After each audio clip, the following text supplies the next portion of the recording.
جب ہندوستان کے آخری شہنشاہ بہادر شاہ ظفر کو میکینن میکنزی بحری جہاز میں بٹھا دیا گیا۔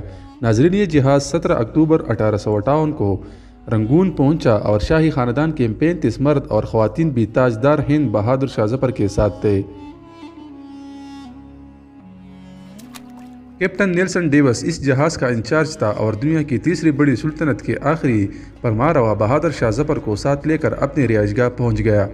لیکن نیلسن بہت پریشان تھا کیونکہ بہادر شاہ ظفر قیدی ہونے کے باوجود بادشاہ تھا اور نیلسن کا ضمیر گوارا نہیں کر رہا تھا کہ وہ بیمار اور بوڑھے بادشاہ کو جیل میں پھینک دے۔ مگر رنگون میں کوئی ایسا مقام نہیں تھا جہاں بہادر شاہ ظفر کو رکھا جا سکتا ہو۔ نیلسن ڈیوس نے سوچ بچار کے بعد اپنے گھر کا گیراج خالی کرایا اور تاجدار ہند تیمور لہو کے آخری چشم و چراغ کو اپنے گیراج میں قید کر دیا۔ بہادر شاہ ظفر 17 اکتوبر 1858 کو اس گیراج میں پہنچا اور 7 نومبر 1862 تک 4 سال وہاں رہا۔ بہادر شاہ ظفر نے اپنی مشہور زمانہ غزل "کتنا بدنصیب ہے ظفر دفن کے لیے، 2 گز زمین بھی نہ ملی کوئی یار" میں اس گیراج میں لکھی تھی۔ 7 نومبر 1862 کو اچانک بدنصیب بادشاہ کی خادمہ نے شدید پریشانی میں کیپٹن نیلسن ڈیوس کے دروازے پر دستک دی۔ اندر سے ایک سپاہی نے غصے سے پوچھا، "کیا ہے بڑھیا؟" خادمہ نے ڈر کے جواب دیا، "ذل سبحانی کا سانس اکڑ رہا ہے۔" سپاہی نے جواب دیا، "صاحب کتے کو کنگھی کر رہے ہیں، میں انہیں ڈسٹرب نہیں کر سکتا۔" خادمہ نے اونچی آواز میں رونا شروع کر دیا۔ سپاہی اسے چپ کرانے لگا مگر آواز نیلسن تک پہنچ گئی۔ وہ غصے میں باہر نکلا۔ خادمہ نے نیلسن کو دیکھا تو وہ اس کے پاؤں میں گر گئی۔ وہ مرتے ہوئے بادشاہ کے لیے گیراج کی کھڑکی کھلوانا چاہتی تھی۔ بادشاہ موت سے پہلے آزاد اور کھلی ہوا کا ایک گھونٹ بھرنا چاہتا تھا۔ نیلسن نے اپنا پسٹل اٹھایا، گارڈز کو ساتھ لیا، گیراج میں داخل ہو گیا۔ بادشاہ کی آخری آرامگاہ کے اندر بدبو، موت کا سکوت اور اندھیرا تھا۔ سپاہی لیمپ لے کر بادشاہ کے سرہانے کھڑا ہو گیا۔ نیلسن آگے بڑھا۔ بادشاہ کا کمبل آدھا بستر پر تھا اور آدھا فرش پر۔ اس کا ننگا سر لٹک رہا تھا، آنکھیں باہر کی طرف نکلی ہوئی تھی اور گردن کی رگیں پھولی ہوئی تھی۔ خشک زرد ہونٹوں پر مکھیاں بنا رہی تھی۔ نیلسن نے زندگی میں ہزاروں چہرے دیکھے تھے لیکن اس نے کسی چہرے پر اتنی بے چارگی، اتنی غریب الوطنی نہیں دیکھی تھی۔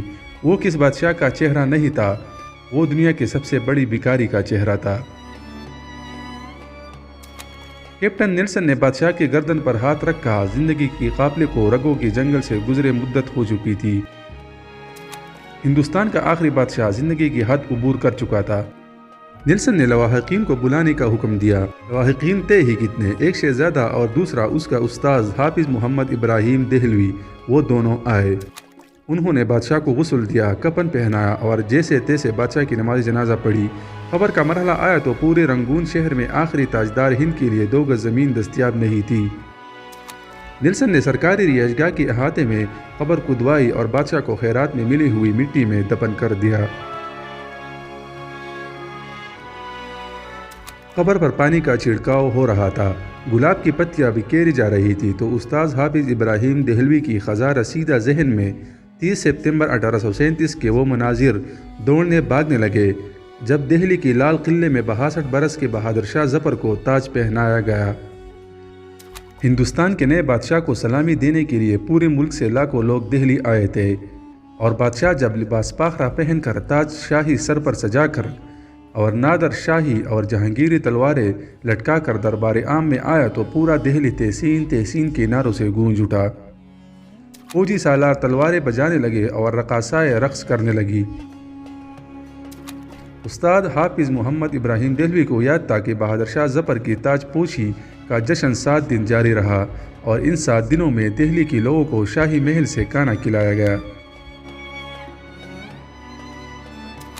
مگر 7 نومبر 1862 کی اس ٹھنڈی صبح بادشاہ کی قبر کو ایک بھی قاری تک نصیب نہیں تھا۔ استاد حافظ محمد ابراہیم دہلوی کی آنکھوں میں آنسو آ گئے۔ اس نے جوتے اتارے اور سورہ توبہ کی تلاوت شروع کر دی۔ حافظ ابراہیم دہلوی کی گلے کی سوز کے دریا بہنے لگے۔ یہ قرآن مجید کی تلاوت کا اثر تھا کہ کیپٹن نیلسن ڈیوس کی آنکھوں میں آنسو آ گئے۔ اس نے ہاتھ اٹھایا اور اس غریب الوطن قبر کو سلیوٹ پیش کر دیا۔ اور اس آخری سلیوٹ کے ساتھ ہی مغل سلطنت کا سورج ہمیشہ ہمیشہ کے لیے غروب ہو گیا۔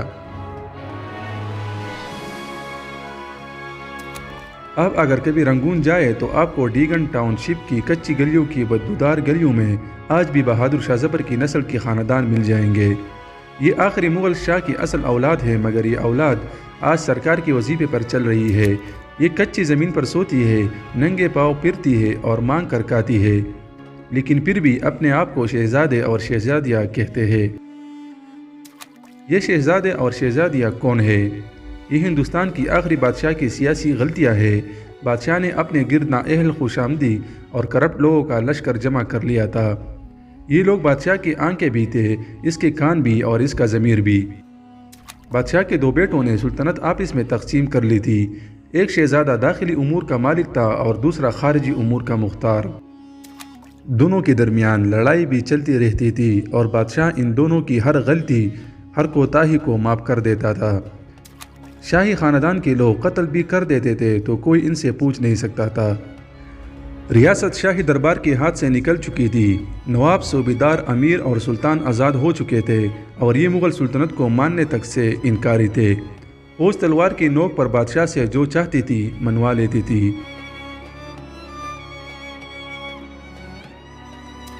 جو بادشاہ اپنے سلطنت، اپنے مینڈیٹ کی حفاظت نہیں کرتے، جو عوام کا اعتماد کھو بیٹھتے ہیں، ان کی اولادیں اسی طرح گلیوں میں خوار ہوتی ہے۔ یہ عبرت کا کشکول بن کر اسی طرح تاریخ کی چوک میں بھیک مانگتی ہے، لیکن ہمارے حکمرانوں کو یہ حقیقت سمجھ نہیں آتی۔ یہ خود کو بہادر شاہ ظفر سے بڑا بادشاہ سمجھتے ہیں، اور تو اور یہ حکمران اللہ سے بھی کبھی کبھار پنگا لیتے ہیں اور اللہ اور قرآن کے مخالف فیصلے اور قوانین بناتی ہے۔ اللہ ان سب کو نیکی کی توفیق دے اور حقیقی مدینہ ریاست بنانے کی صلاحیت دے، اور ہم عوام کو بھی اللہ اپنے محبوب کی راہ پر چلنے کی توفیق دے، آمین۔